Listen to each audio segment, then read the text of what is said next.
Would you agree with me when I say that every generation has a rougher time than the generation before it? It seems to me, at least, the problems that we face seem to get more pronounced in the future generations. They get more vivid or more strong, and for many seem harder to manage. Today I want to address what I would consider the first of Satan's lies, and I think it's important that we address this lie because honestly so many people have come to believe it. And so the first of Satan's lies that we tend to believe is this: my life is meaningless. In other words, I'm worthless. It doesn't matter. I really won't be missed, so what's the point? You ever heard those words? You ever think those words? Now, if the truth be told, I think many of us have thought of that one time or another, felt like that their life is meaningless. And so my question is, where did that lie come from? Now, I'm going to show you where the lie came from, but I'm going to show you, first of all, that it's a lie, but then I'm going to show you where it came from, what's contributing to it, and more importantly, how we can move against it. As a result of the various school shootings over the past few years, Dartmouth College, you're familiar with Dartmouth College? They did a landmark study, and it was called Hardwired to Connect. It came out several years ago, and it was overseen by, I understand, 33 well-known children doctors, research scientists, mental health experts, and youth service professionals. But the opening statement of the study, they asked the question, what is the crisis? And the immediate response was, and I quote, the crisis comes in two parts. The first part they talked about was the deteriorating behavior and the mental health of children in the United States. The study said, and I quote, we are witnessing high and rising rates of depression, anxiety, attention deficit, conduct disorders, thoughts of suicide, and other serious mental, emotional, and behavioral problems among U.S. children and adolescents. They recognize the problem. We have a lot of young people who are really struggling with a lot of issues, especially mental health issues. But the report concludes, and I quote again, the main cause of the crisis in American childhood and adolescence is a lack of connectedness, and this part blows me away. The main cause of the crisis in American children and adolescents is a lack of connectedness to moral and spiritual meaning. This is Dartmouth, a secular university. It's not some Christian university with a hidden agenda. It wasn't written by Christians. It's a secular study, and they realized that moral and spiritual underpinnings are critical to a person's emotional well-being. Now, underneath that fact is that there are destroyers of those critical connections in our culture today. Things that just separate us from one another. Things like divorce, things like the busyness of our schedules. It talked about the shallowness of our relationships. We no longer have those deep, abiding, intimate relationships with family members or friends.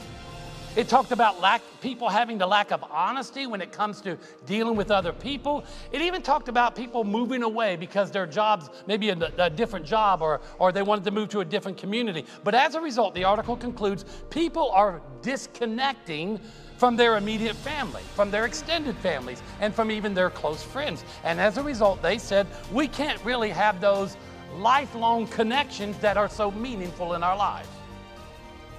Listen, you and I were wired for deep connections. God made us that way. God said to Adam, I will make a helper suitable for you.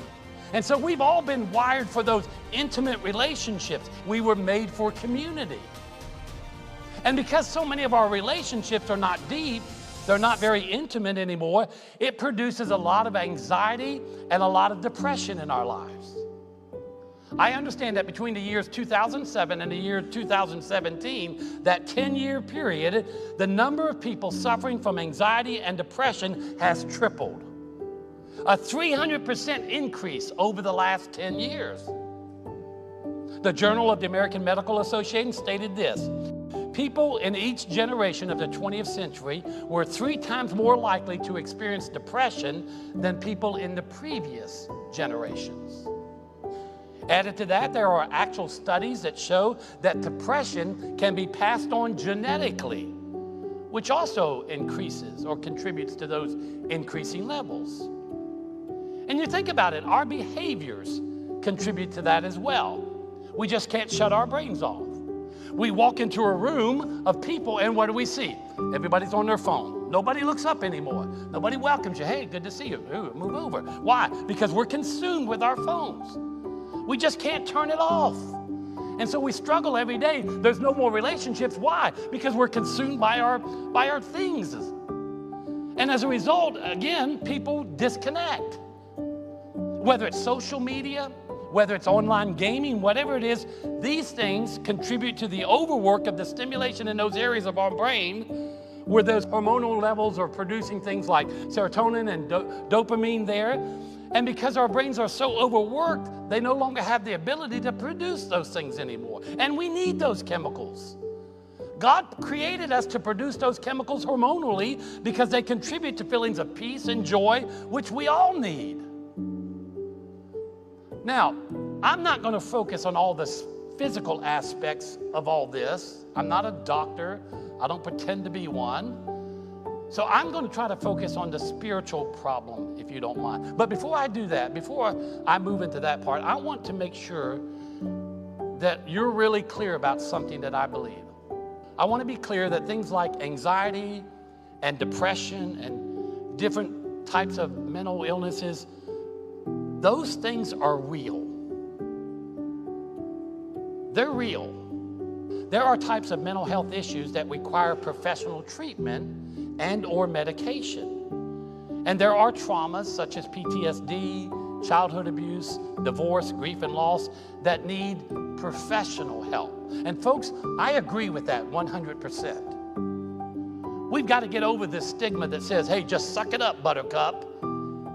We've got to get over that stigma that says, well, you should just be able to manage that.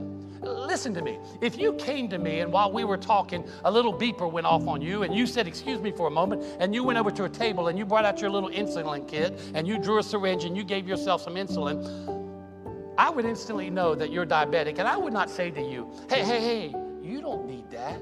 You just need to pray more. You see, that's the concept of the church. We think anytime we're dealing with issues, we think we just have to pray about it more. But I believe some of these things I just talked about, these things are real. Anxiety, depression, they're just as real as diabetes. And by the way, let me say one other thing. God uses doctors. He uses doctors. In fact, God is the one that's empowered doctors to know what they need to know, to prescribe what they need to prescribe in order to help you. And so we need to embrace that. That is a gift from God. And we need to get over that stigma, okay? We need to use the tools that are available to us.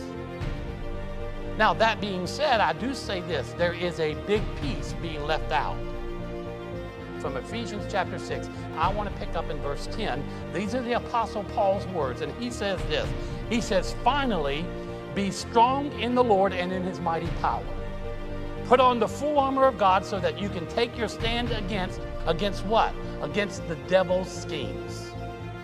Why? Paul says, because our struggle is not against flesh and blood. In other words, this is not a human physical battle. Paul says, our battle is against the rulers, against the authorities, against the powers of what? Of this dark world. And against the spiritual forces of evil in the heavenly realms, or the spiritual realms. I read that and I get a little scared there. I mean, is that what Paul's trying to do, scare me here? Is he trying to tell me some kind of horror story or something? No, he's trying to tell me Satan is real. The Bible's very clear, the devil is real. And the battle that we're in against Satan is real. And whether you will admit it or not, you're in that battle. You're in that battle every day. And let me tell you this, you're fighting against an enemy that you cannot see. You're fighting against an enemy that's a lot stronger than you are, and you're fighting against an enemy that's a lot smarter than you are. Jesus spoke about that. Do you believe him?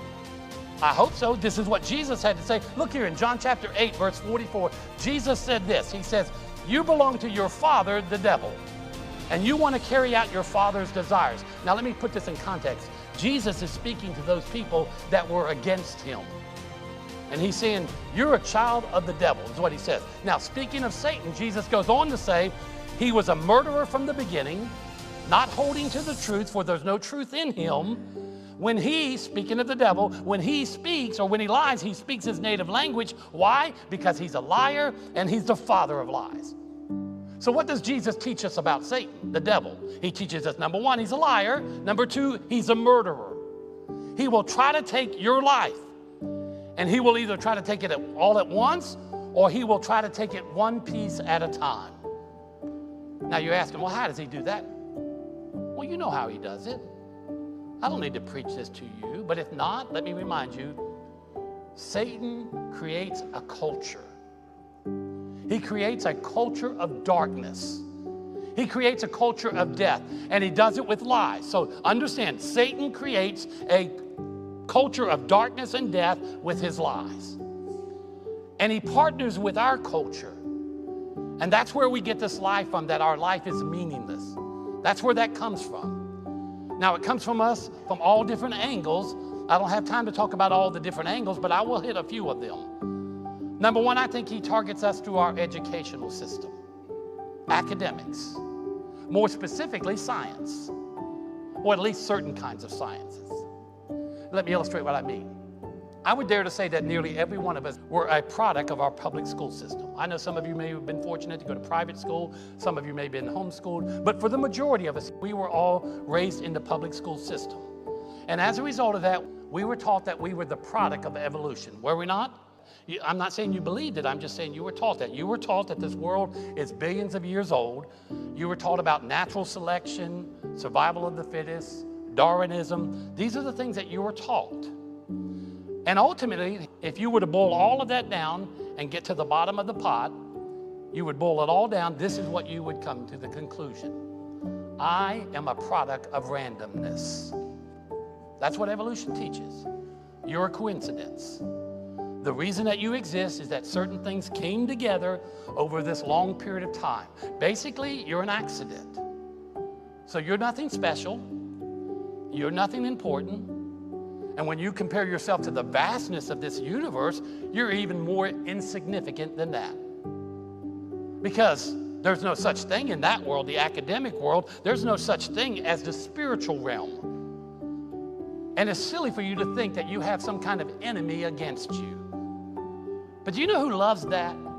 Satan loves to hear that. I mean, can you think of a better way to ambush us than for a whole bunch of people to believe that he doesn't exist?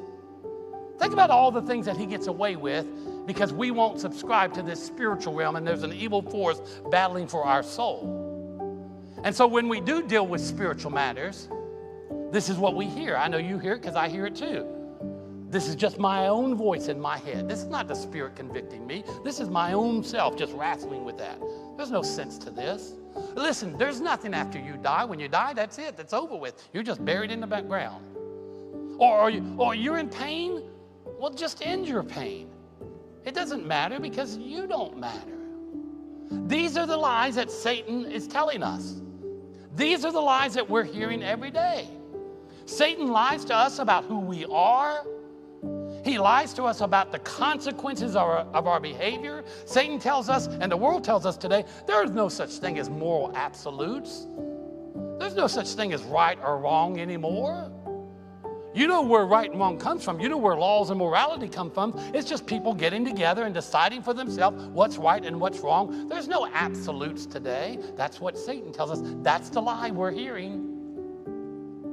Or this lie, if you want to be happy, then you do you. If you want to be happy in this life, then you've got to make your happiness. You do whatever it takes to get your happiness, is what the world tells us. It's okay to step on other people.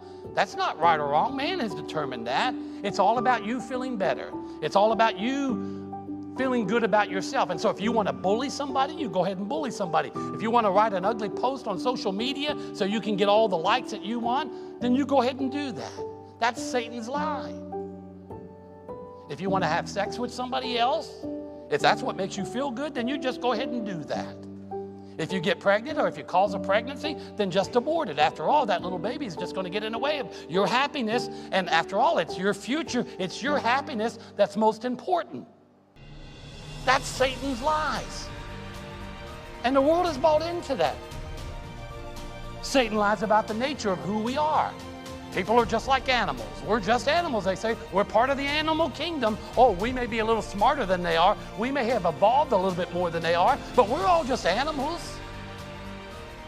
Satan says a person's skin color determines whether or not he or she is inferior to you.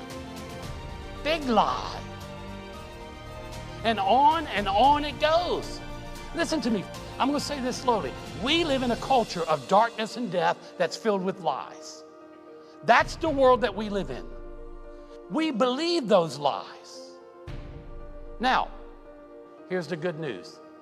In the midst of all that, God creates a culture of light and life and truth. That's in direct opposition to what the devil is doing.